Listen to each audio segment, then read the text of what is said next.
اب ایک عمل ہے جو گھریلو جھگڑوں، گھروں سے نحوست کو ختم کرنے کے لیے، اولاد، میاں بیوی، بہن بھائی، رشتے ناتے، ان میں محبت ہے، ان میں محبت ہے۔ اس وقت معاشرہ ٹوٹا ہوا ہے، اور جس کو لفظ کہتے ہیں نا کہ فیملی سسٹم بالکل ٹوٹا ہوا ہے اور معاشرہ ٹوٹا ہوا ہے۔ تو اس ٹوٹے معاشرے کو بحال کرنے کے لیے اور ٹوٹے معاشرے کو محبتوں میں لانے کے لیے یہ بہت طاقتور عمل ہے، بہت طاقتور، بہت لاجواب عمل ہے۔ گھر میں نحوست ہے، بے برکتی ہے، جھگڑے نفرت ہیں، شیطانی وساوس اور ایک دوسرے پہ بے اعتمادی ہے، جو بھی عمل کرے گا اس کا گھر بابرکت، پرسکون، خوشیوں کا گہوارہ، ہر جگہ سکھ سکون، آپس میں محبت، پیار، خوشبو، مہک، اور یہ طلسماتی دنیا اور عملیاتی دنیا کا حیرت انگیز عمل ہے جس سے آپس میں محبت نہ ہو، نفرت ہو، بے چینی ہو اور خواہ بدگمانیاں ہیں، یہ ساری چیزیں انشاءاللہ ختم ہو جائیں گی۔ آپ جہاں بیٹھے ہیں پوری دنیا میں، کیونکہ اس وقت پوری دنیا ہمارے ساتھ ہے، پوری دنیا میں جہاں بیٹھے ہیں آپ اپنے سر پر اپنے دایاں ہاتھ رکھیں گے، اپنا دایاں ہاتھ الحق والولی، آمین۔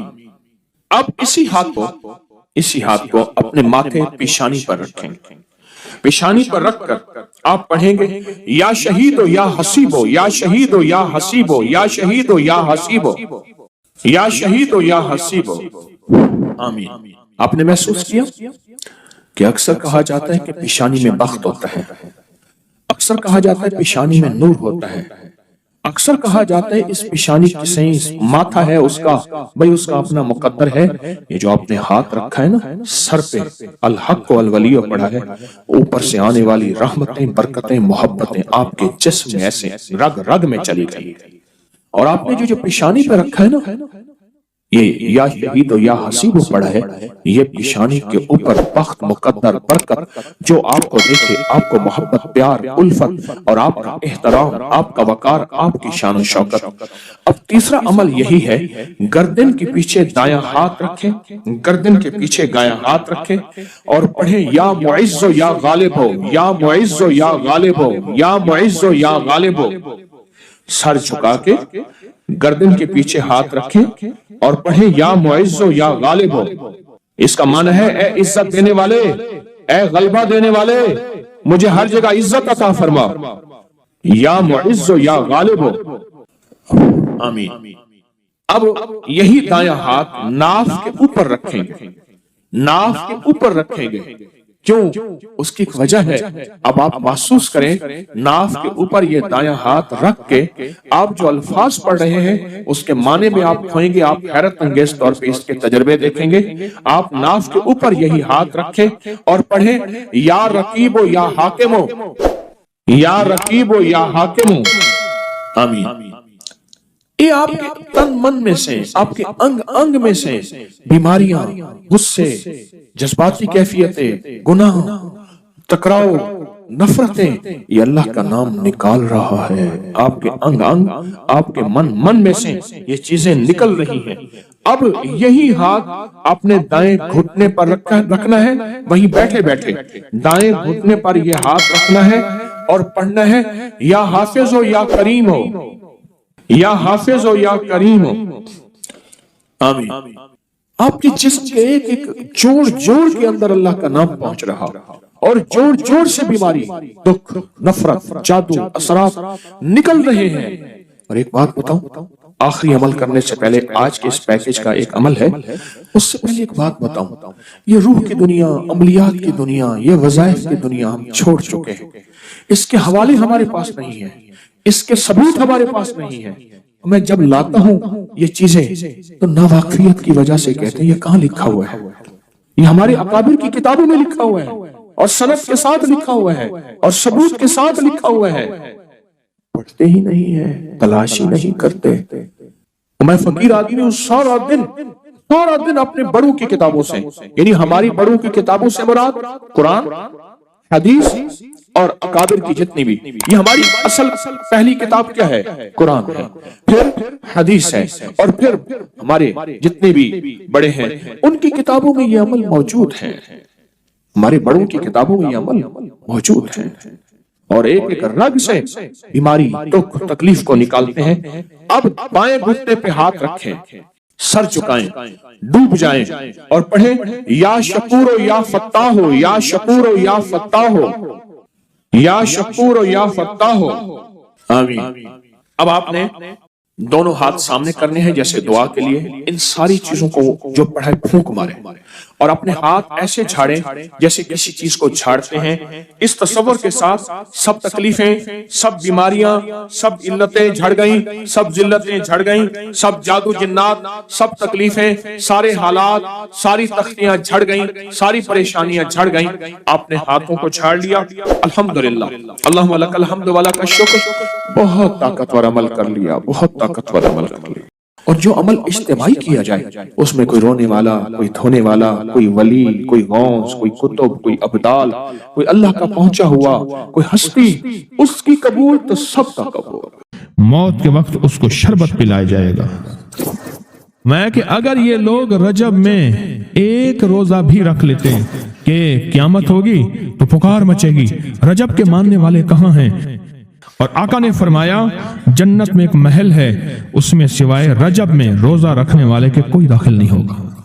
اور آپ نے فرمایا جنت میں ایک نہر ہے، اس نہر کا نام رجب ہے، اس کا پانی دودھ سے زیادہ سفید ہے اور برف سے زیادہ ٹھنڈا ہے اور شہد سے زیادہ میٹھا ہے، اور جو رجب میں چاہے ایک روزہ بھی رکھ لے اللہ اس نہر کا پانی اسے پلائے گا۔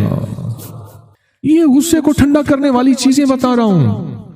ابو درداء رضی اللہ تعالیٰ عنہ نبی کریم صلی اللہ تعالیٰ علیہ وسلم کا ارشاد، جو رجب میں ایک روزہ رکھے اور اس نے اپنی تمام عمر روزے رکھے، چاہے تمام عمر روزے رکھے اور شب بیداری کرے، اللہ کی عبادت گزاری، اگر اس نے رجب میں ایک روزہ رکھ لیا آسمان سے ندا کی جاتی ہے، اے اللہ کے ولی، امت عظمیٰ کی خوشخبری سن، موت کے وقت اس کو شربت پلایا جائے گا، جنت کا شربت پلایا جائے گا، وہ سیراب مرے گا، قبر میں سیراب حاصل ہوگا اور اس سے سیراب نکلے گا، قبر کی پیاس سختی سے بچ جائے گا، موت کی پیاس اور سختی سے بچ جائے گا۔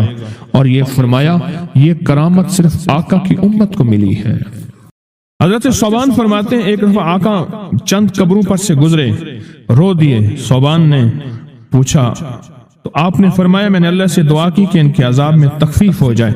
اور صوبان اگر یہ لوگ رجب کا ایک روزہ بھی رکھ لیتے اور ایک رات عبادت کر لیتے ان پر کبھی عذاب نہ ہوتا۔ اور ایک رات سے مراد سے رات نہیں ہے ساری رات، یہ ابھی عبادت کر رہے ہیں، ہاں یہ نہیں ہے ساری رات، شام ڈھلتے ہی مغرب کے بعد رات ہو جاتی ہے رات کا کچھ حصہ۔ ابھی آج جیسے شب جمعہ میں ہے، رجب میں آج عبادت کر رہے ہیں، آپ کو خوش قسمتی مبارک، عبادت کر رہے ہیں، ابھی مغرب پڑھی، ابھی ہم ذکر کریں گے، عبادت کریں گے، اللہ کا ذکر کریں گے، پھر عشاء پڑھیں گے، دعا مانگیں گے، یہی تو عبادت ہے۔ میں کہ اگر یہ لوگ رجب میں ایک روزہ بھی رکھ لیتے اور عبادت کر لیتے کسی رات کی، ایک رات کی، تو ان پر عذاب نہ ہوتا۔ میں نے عرض کیا یا رسول اللہ صلی اللہ علیہ وسلم، کیا صرف ایک روزہ اور ایک رات کی شب بیداری سے عذاب قبر نہ ہوگا؟ فرمایا ہاں، قسم ہے اس کی ذات کی جس کے قبضے میں میری جان ہے، کوئی مسلمان مرد ہو یا عورت ایسی نہیں رجب میں ایک روزہ بھی رکھ لے اور ایک رات کی شب بیداری کرے مگر اللہ اس کے لیے 1 سال کی عبادت لکھے گا جس میں اس نے روزہ رکھا اور شب بیداری۔ 1 سال وہ جس میں ساری رات جاگا اور سارا دن روزہ رکھا، اتنا ثواب ملے گا۔ اور آپ نے فرمایا کہ اللہ کی طرف سے ایک منادی ندا کرتا ہے، اے رجب میں روزہ رکھنے والو، اللہ کی پناہ میں جنت میں داخل ہو جاؤ۔ اور ہاں فرمایا کہ قیامت ہوگی تو پکار مچے گی، رجب کے ماننے والے کہاں ہیں؟ اس وقت حجاب کے اندر سے ایک نور نکلے گا جس کے پیچھے سے جبرائیل، میکائیل، اسرافیل ہوں گے، یہاں تک کہ رجب کے ماننے والے اس نور سے گزر کر پہنچ جائیں گے جو ان کے لیے تیار کیا ہوگا اور اللہ کو سجدہ کریں گے۔ اللہ پاک فرمائیں گے تم اپنا سر سجدے سے اٹھاؤ، یہ سب دنیا میں ادا ہو چکے ہیں، اب منازل عزت کی طرف چلو، اب منازل عزت کی طرف چلو، اب منازل عزت کی طرف چلو۔